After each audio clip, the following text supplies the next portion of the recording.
The legend of Zuberi and the cursed mountain in the heart of the savannah, nestled between rolling hills and vast grasslands, lay the village of Kafaru, known for its bravery and unity.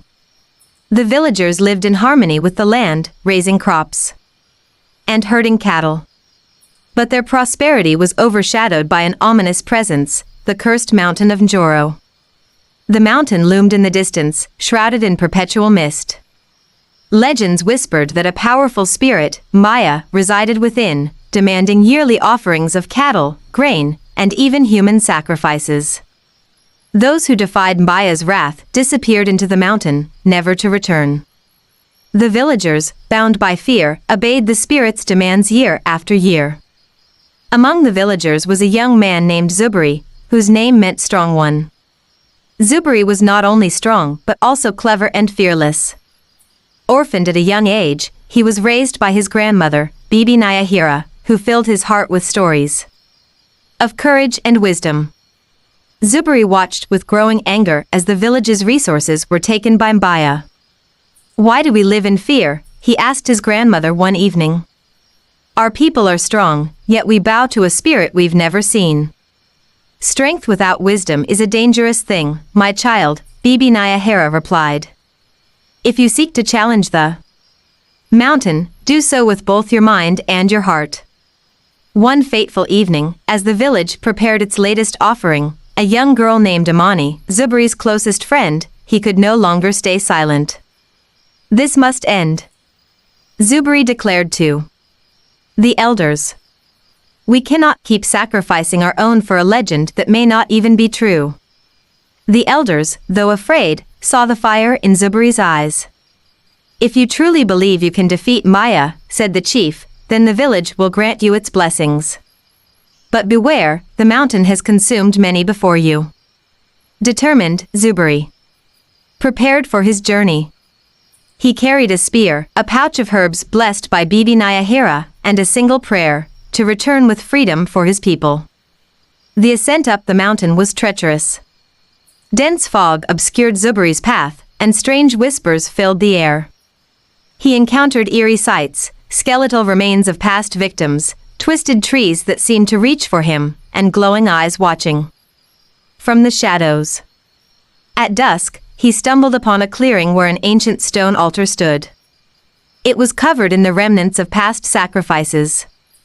"Mbaya!" Zuberi shouted, his voice echoing into the void. "Show yourself. I come not to bow, but to challenge." The ground trembled, and from the mist emerged a figure, a giant, shadowy being with eyes that burned like embers. "Who dares disturb my domain?" the spirit bellowed. "I am Zuberi of Kafaru," he replied, his voice steady. "I will no longer allow you to torment my people. If you are truly powerful, face me in a test of wit and strength." The test of Mbaya. Mbaya laughed, a sound that shook the trees. "Very well, mortal. You shall face 3 trials. If you succeed, I will release your village from my grasp. Fail, and your soul will be mine forever." Zuberi was plunged into a dark cavern filled with shifting shadows that whispered his worst fears. "You will never win," the voices hissed. "Your people will forget you. You are weak." Remembering Bibi Nyahira's teachings, Zuberi closed his eyes and focused on the warmth of his grandmother's stories. "Fear is but an illusion," he whispered. Slowly, the shadows dissipated, and a path appeared before him. Mbaya led Zuberi to a grove where golden fruit hung from thorny trees. "Bring me the fruit without shedding a drop of blood," the spirit commanded. Zuberi studied the tree, noticing how even the smallest touch caused the thorns to prick. Then he remembered the herbs in his pouch. Crushing them into a paste, he coated his hands, hardening his skin. Carefully, he plucked the fruit and handed it to Mbaya. The spirit's eyes flickered with surprise, but said nothing. For the final trial, Mbaya conjured a blazing fire and said, "Step into the flames and prove your courage." Zuberi hesitated, but then he understood. "The fire tests not my body but my soul," he said aloud. "I will walk through, for my people's freedom is worth any pain." he stepped into the fire, but instead of burning, it enveloped him with warmth. When he emerged, the flames had turned into golden light. Mbaya roared in fury. "You have passed my trials, mortal. I am bound by my word to release your village. But remember, true freedom comes not from defeating me, but from uniting your people."